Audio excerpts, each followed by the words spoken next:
Hola, ¿cómo están? Mi nombre es Eliana Tovar y hoy realizaremos una batería con papas.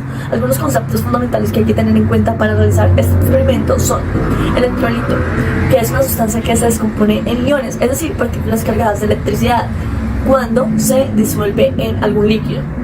Pueden ser débiles o fuertes y generalmente existen como ácidos, bases o sales. Los electrodos. Se denomina electrodo al extremo de un conductor eléctrico que recibe una corriente eléctrica de un medio o que se la transfiere el mismo.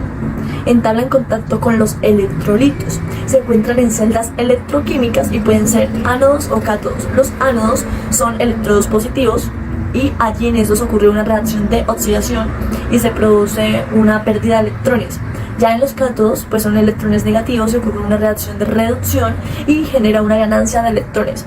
Otros conceptos pues son galvanizados, debido a que vamos a utilizar tornillos galvanizados. Galvanizado es un proceso que consiste en recubrir el acero o el hierro con una capa de zinc para que se proteja de la corrosión atmosférica. Otro es conexión en serie. Es aquel en que los componentes eléctricos se conectan uno a continuación del otro, de manera que existe un único camino cerrado para la corriente. Otro es la potencia eléctrica, que es la cantidad de energía transmitida por unidad de tiempo en un sistema o circuito. Otro es el voltaje, que es la diferencia de potencial eléctrico cuando se unen dos puntos de dos materiales distintos, en este caso va a ser el zinc y el cobre. Esto produce un flujo de electrones, más conocido como corriente eléctrica, que llevará parte de la carga desde el punto de mayor al de menor potencial.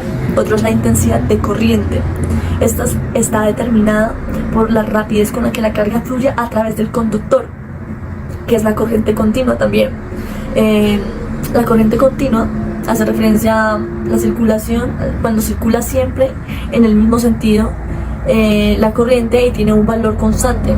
Es producida por pilas y baterías, pues en este caso va a ser corriente continua. Y pues también, como vamos a utilizar papas, entonces necesitamos saber qué componentes tiene la papa.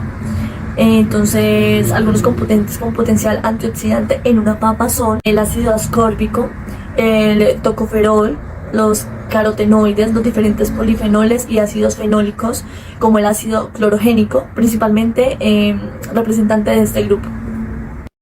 Los materiales que vamos a necesitar para este experimento son 5 papas, 5 tornillos galvanizados, 5 monedas de cobre, 6 cables caimán, un multímetro y un LED.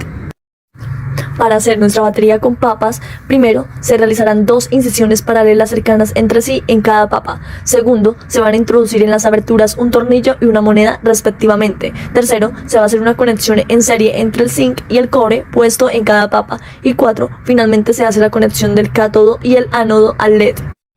¿Pero cómo funciona? La batería es un aparato que permite producir corriente eléctrica continua a partir de una reacción química producida en su interior. A pesar de que su uso es el mismo, las pilas AA y AAA no son iguales a esta batería. Una batería con papas recibe el nombre de célula electroquímica, específicamente de pila galvánica. Estas consisten en una reacción redox que se puede desglosar en 2 semireacciones principalmente. La primera es la oxidación, que es la pérdida de electrones que tiene lugar en el ánodo, que es el electrodo negativo. En este caso sería el tornillo galvanizado.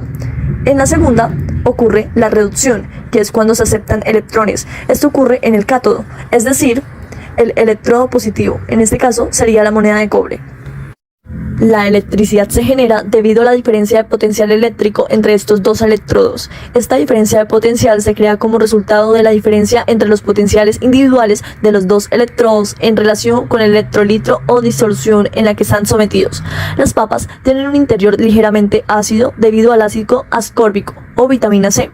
Por lo tanto, su interior funciona como un electrolito, medio que permite el intercambio de electrones entre el tornillo o ánodo, es decir, que sea electrones, y el cobre o cátodo, es decir, recibe electrones. Cuando el tornillo se oxida por completo, es decir, se queda sin electrones, la corriente eléctrica termina. Para calcular el potencial electroquímico de la pila galvánica de zinc y cobre, se escriben las semireacciones de oxidación para el zinc y el cobre y se busca su valor de potencial en una tabla. La semireacción del zinc exhibe un potencial más negativo. Por tanto, el electrodo de zinc se oxidará a iones zinc más 2 y los iones de cobre más 2 se reducirán a cobre en el electrodo de cobre. A la hora de realizar el experimento nos vamos a encontrar con ciertos problemas, así que tenemos que saber cómo obtener la mayor cantidad de energía por unidad de tiempo en la batería. Lo que tenemos que hacer es que los valores de voltaje e intensidad de corriente eléctrica sean los más altos posibles.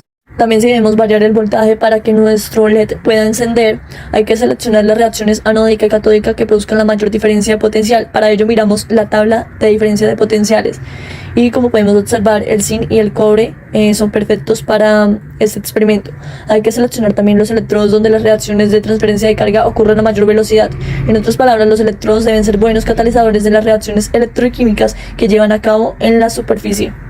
Si lo dicho anteriormente está correcto y no nos funciona, es porque debemos aumentar la corriente eléctrica de la batería, es decir, que debemos aumentar el área de los electrodos o disminuir la distancia entre los electrodos o aumentar la concentración de los electrolitos.